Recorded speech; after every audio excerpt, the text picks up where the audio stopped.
Myself, Dr. Pratap Kumar. Today's my topic is how to control the blood pressure and their etiological factor and their symptoms. What is the blood pressure? A pressure in the blood. Actually, the real measure the blood pressure in the heart. There is a two pressure we have to measure. One is the systolic blood pressure or other is the diastolic blood pressure. माने heart का हम pressure check कर लेते हैं कि जब heart contract करता है तो उसको बोलते हैं सिस्टोलिक ब्लड प्रेशर, और हार्ट अगर रिलैक्स करता है जिससे रिलैक्सेशन फेज में होता है उसको बोलते हैं डायस्टोलिक ब्लड प्रेशर। ये दो प्रेशर हुआ, पहला जो प्रेशर होता है वो कंट्रैक्शन फेज का होता है और दूसरा जो प्रेशर होता है वो डायस्टोलिक प्रेशर। ये इसको बोलते हैं एक सिस्टोलिक ब्लड प्रेशर, एक डायस्टोलिक ब्लड प्रेशर। तो पहला जो प्रेशर होता है, नॉर्मल जो रेंज है ब्लड प्रेशर का 120/80, 120 हो गया सिस्टोलिक ब्लड प्रेशर और 1/80 जो है वो है डायस्टोलिक ब्लड प्रेशर। अब हम लोग चलते हैं कि एक्चुअली ब्लड प्रेशर ये नॉर्मल रेंज हुआ। एक्चुअली प्रॉब्लम क्या होता है कि ये प्रेशर क्यों इंपॉर्टेंट है? प्रेशर क्यों इंपॉर्टेंट है? क्योंकि नॉर्मल जो हम लोग का साइकिल है, हम लोग का प्रेशर कंट्रोल में नॉर्मल रेंज रहता है।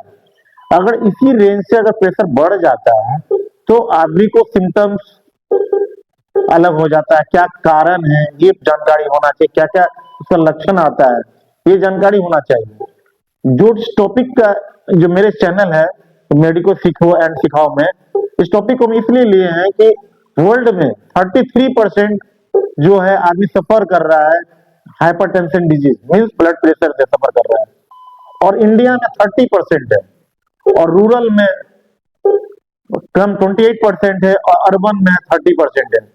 तो सोचिए कि हम लोग का भी हाइपरटेंशन हर 100 में से 33 आदमी को एक बंदा को हार्ट डिजीज ब्लड हाइपरटेंशन का शिकार हो रहा है, प्रेशर का शिकार हो रहा है। और प्रेशर क्या लैंड अप कर देता है क्या? प्रेशर से ही अगर प्रेशर बढ़ने से, ज्यादा प्रेशर होने से क्या हो जाएगा? ब्रेन स्ट्रोक हो जाएगा, हार्ट अटैक हो जाएगा, रीनल फेलियर, आई विजन। ये वेरी इंपॉर्टेंट है। ब्लड प्रेशर को कभी इग्नोर ही नहीं कर सकते। अगर एक पेशेंट को और किसी को भी एक बार ब्लड प्रेशर हो गया उसका दवा कंटिन्यू चलता है, और चलने का मतलब है कंट्रोल में भी दवा चलता है लेकिन डोज घटा के।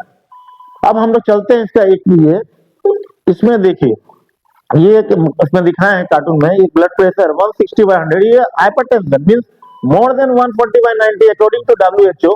बीपी इनका हाई है, इनको दवा चलना चाहिए। अगर ये प्रेशर का पेशेंट अगर प्रेशर बढ़ा हुआ अगर नहीं कर पा रहा है तो इसको प्रॉब्लम बाद में चल के पा रहा है। प्रोफाइलेक्टिकली हमको इसको ड्रग चलाना है। अगर वो ड्रग नहीं चलाएगा आगे चलकर इसको ब्रेन स्ट्रोक हो सकता है, हार्ट अटैक भी हो सकता है, रीनल फेलियर हो सकता है, आई विजन भी हो सकता है। नेक्स्ट वीडियो, ये बीपी है 120/80 नॉर्मल, ये नॉर्मल प्रेशर है। इस प्रेशर में कुछ भी नहीं है। बॉडी का एक ऑटो रेगुलेटरी सिस्टम है जिसमें ऑटोनोमस ब्लड प्रेशर मेंटेन रहता है। तो हम लोग एक रेंज दिया होगा, अगर इससे 120/80 से लेकर 130/90 के नीचे रहता है तो वो भी प्राइमरी स्टेज में हाइपरटेंशन आता है। लेकिन मोर देन 140/90 अगर रहता है प्रेशर तो उसमें होता है कि पेशेंट को हाइपरटेंशन है, इसको अलर्ट रहना चाहिए। और लाइफ स्टाइल मॉडिफिकेशन कैसे करना है, तो अब हम लोग चलते हैं लाइफ स्टाइल मॉडिफिकेशन। हमें क्या करना है, ब्लड प्रेशर अगर पेशेंट को नॉर्मल है और पेशेंट को अगर लग रहा है कि पेशेंट बीपी का पेशेंट मैंने अब वो सस्पेक्टेड लेवल में है कि 140 और 140/90 है, तो हम लोग लाइफ स्टाइल मॉडिफिकेशन करेंगे। पहले नाइट में गुड स्लीप होना चाहिए, पहला number means 6 to 8 hour sleep होना चाहिए गुड। सेकेंड, पेशेंट को स्ट्रेस नहीं होना चाहिए। सुबह उठने के बाद उनको एक्सरसाइज करना है 10 से 20 minutes daily, walking exercise, swimming या साइकिलिंग, ये तरह का एक्सरसाइज करना है। और उसके बाद पेशेंट एंजाइटी में है तो उसके बाद ये अगर तो मेडिटेशन करना भी चाहिए। मेडिटेशन वेरी इंपॉर्टेंट है। अगर मेडिटेशन करते हैं तो हमारा स्ट्रेस फैक्टर हटता है, और सबसे इंडिया में क्या वर्ल्ड में ये स्ट्रेस फैक्टर से रिलेटेड बहुत सा डिजीज हो जाता है। तो हमारा पहला नंबर है कि मेडिटेशन करें, ध्यान केंद्र करें, और ध्यान करने से दिमाग शांत होता है, हर एक ऑर्गन एकदम स्टेबल हो जाता है, स्थिर होता है। अगर हम चेहरा में मुस्कान रखते हैं तो मेरा हर एक ऑर्गन का एक एक सेल मुस्कान मैंने हरा भरा रहता है। अगर हम डिप्रेस रहते हैं तो एक एक सेल बॉडी का वो डिप्रेस हो जाता है। इसलिए हर समय चुनौती कितनों ही सामने आया, हर समय मुस्कान बना रहना चाहिए, और दिल में उमंग रहेगा तो कोई चीज नहीं होगा। अब हम चलते हैं कि लाइफस्टाइल मॉडिफिकेशन में हम गुड एक्सरसाइज करना चाहिए। डाइट में वेरी इंपॉर्टेंट है डाइट। डाइट में क्या लेना है, हमको ज्यादा स्पाइसी आइटम नहीं लेना है, हमको अंकुरित फल लेना है, अंकुरित सीड्स लेना है, फ्रूट लेना है, और जो जो आप ड्राई फ्रूट है वो अंकुर कर लेना है। उससे हमारे मल्टीविटामिन में हो, कैल्शियम में हो, बहुत सा चीज पोटासियम मिलता है जो हार्ट के लिए फायदा है। अब चलते हैं कि ये हम डाइट में क्यों वेरी इंपॉर्टेंट है। हमें जैसे हुआ मटन हुआ, चिकन हुआ, ये सब हेवी हुआ, इससे इससे क्या होता है ना, ये प्रेशर को और रेज करता है। ज्यादा स्पाइसी नहीं लेना है, अगर पेशेंट है तो कंट्रोल करेगा। वेरी इंपॉर्टेंट, एक्स्ट्रा जो साल्ट हम लेते हैं वो नहीं लेना है, इससे ब्लड प्रेशर और बढ़ता है। तो हमें क्या है, साल्ट जो कुकिंग डाइट है वो लेना चाहिए, एक्स्ट्रा साल्ट नहीं लेना है। अब हम चलते हैं कि हमें क्या क्या और चीज को अवॉइड करना चाहिए। तो हमको स्मोकिंग नहीं करना चाहिए, वो भी हमारा रीजन है जो प्रेशर को रेज करने में।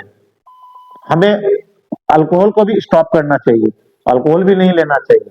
और कैफीन जैसे इस तरह का जो बेसो कंस्ट्रिक्टर है जो प्रेशर बढ़ाता है, तो उस तरह का जो टैबलेट है या कॉफी है जो कैफीन है जैसा जो प्रेशर बढ़ाता है, उसको हमको अवॉइड करना चाहिए। अब चलते हैं कि ये हमारा डाइट क्या हुआ। अब डाइट में वेजिटेबल्स रखना चाहिए, फ्रूट रखना चाहिए, जितना भी ग्रीन है, सलाद है, साग है, और ये जिस तरह का इस सब में जितना भी है पोटासियम है, कैल्शियम भरपूर है, बनाना है, ये सब बीन्स है, सब में अच्छा से करना चाहिए, खाना चाहिए। इससे एक प्रोटेक्टिव हो गया और एचडीएल लेवल बढ़ता है और ट्राइग्लिसराइड और एलडीएल लेवल को घटाता है हार्ट में। लिपिड प्रोफाइल को मेंटेन रखना चाहिए, हर चेक करना चाहिए। जब से कोरोना आया है तो हमको मेरा जो क्लिनिकल पॉइंट ऑफ व्यू है कि पेशेंट का अधिकतर देखते हैं लिपिड प्रोफाइल सबका बढ़ा रहता है, तो इसको इस चीज को चेक करना चाहिए। तो ये भी एक बहुत बड़ा फैक्टर होता है कि पेशेंट को अगर कहीं इम्बोलाई बन रहा है या हार्ट अटैक हो रहा है या स्ट्रोक आ रहा है, ये भी एक मेन फैक्टर है। अब चलते हैं कि हमारा इस तरह का लाइफ स्टाइल मॉडिफिकेशन किए, हमें डाइट में भी कर लिए, इसमें एक्सरसाइज भी हो गया, और हमको इसमें बेटर है कि हम जहां भी रहें जो भी काम करें उसमें हैप्पीनेस रहना चाहिए। अब ये एक्चुअली पेशेंट जो आपका हाइपरटेंशन का है, प्रेशर बढ़ा हुआ है, तो पेशेंट आएगा तो क्या क्या सिम्टम्स लेके आएगा। पेशेंट आएगा तो पहले क्या आपको बोलेगा, हेडेक हो रहा है, बोलेगा सर नाक से ब्लीड हो रहा है, चक्कर दे रहा है, शरीर में गर्मी फेंक रहा है, बोलेगा। पेशेंट का ये कंप्लेन है जो इंपॉर्टेंट है, इसको इग्नोर नहीं कर सकते हैं। आंख से दिख रहा है तो डबल विजन है, कभी कभी दिखता नहीं है, आंख दर्द कर रहा है। प्रेशर तो बॉडी में हर जगह प्रेशर होता है। प्रेशर जैसे अभी बताएं, ये तो आज हम टॉपिक लिए ब्लड प्रेशर का। प्रेशर आई में भी प्रेशर होता है, ब्रेन में भी, ये सबका ब्रेन में भी प्रेशर होता है। हमारा प्रेशर हर जगह है बॉडी का, तो मेनली हम फोकस है ब्लड प्रेशर पे ही है। तो ब्लड प्रेशर को इग्नोर नहीं करना है, और इसमें इस तरह का सिम्टम्स अगर आए तो इमीडिएट कंसल्ट करें डॉक्टर से, और एंटी हाइपरटेंसिव ड्रग को लें, और लाइफ स्टाइल मॉडिफिकेशन कर लीजिएगा तो ये चीज बढ़ने नहीं देगा। कोई भी चीज एक्स्ट्रा चीज हमको जो इसका फैक्टर है बढ़ाने का वो कम हो जाएगा, ये बीमारी हाइपरटेंशन प्रेशर कम रहेगा। अभी जैसे हम चलते हैं इस टॉपिक में, ये ब्लड प्रेशर का रेंज दिखा है कि कैसे कैसे इनका प्रेशर का रेंज है। ये नॉर्मल है, एलिवेटेड है, हाई लेवल है, हाई ब्लड प्रेशर है, हाई ब्लड प्रेशर है, और हाइपरटेंसिव क्राइसिस है। इस सब में क्राइसिस में तो पेशेंट को एडमिट हो जाना चाहिए आईसीयू में, और उसके बाद ही ट्रीटमेंट चलता है। सबका रेंज है, आप देखिएगा। नेक्स्ट वीडियो है आपका, ये ब्लड प्रेशर का रेंज दिखाया है, फिर हेल्दी में कितना रहना चाहिए, क्या है stage 1 hypertension, stage 2 hypertension, hypertensive crisis, इस तरह का है चार्ट है। अब चलते हैं कि अब हमको ये इंपॉर्टेंट है कि एंटी हाइपरटेंसिव जो ड्रग है वो एंटी हाइपरटेंसिव ड्रग क्यों चालू करना चाहिए। तो इसलिए हम लोग ड्रग चालू कर देते हैं अगर पेशेंट को, तो प्रोफाइलेक्टिकली हम लोग बचाते हैं कि कोई भी ऐसा स्ट्रोक ना हो जाए, या कोई ऐसा कोरोनरी आर्टरी ब्लॉकेज ना हो जाए, या कोई रीनल फेल्योर या किडनी डैमेज ना हो, और या रीजन ना लॉस हो। तो इसलिए वेरी इंपॉर्टेंट है, और जारा में खासकर ओल्ड एज आदमी को वो ध्यान रखना चाहिए, सब कुछ कवर करना चाहिए जिससे वो प्रेशर को बढ़े नहीं।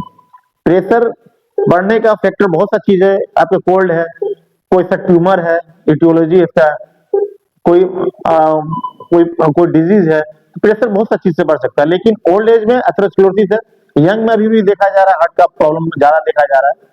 तो इसलिए पहले रूल आउट करना है कि अगर ब्लड प्रेशर है तो रूल आउट कीजिए क्या कारण है, उसका ट्रीटमेंट कीजिए और कंसल्ट टू डॉक्टर होना चाहिए।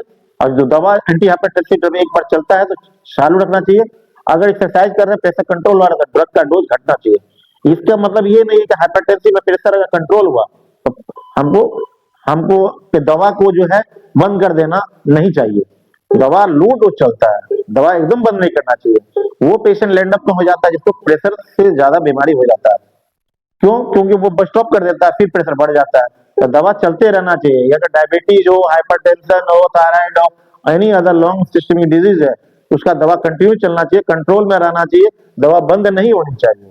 ये आपसे मेरी रिक्वेस्ट है, काइंडली इस पे थोड़ा ध्यान दीजिएगा। और और अगर इसमें आपको कुछ अच्छा लगा है, इसमें आप कमेंट दीजिए। नेक्स्ट वीडियो हम कुछ अच्छा और बनाएंगे। और अच्छा लगता है तो आप इस पे सब्सक्राइब कीजिए और थैंक यू।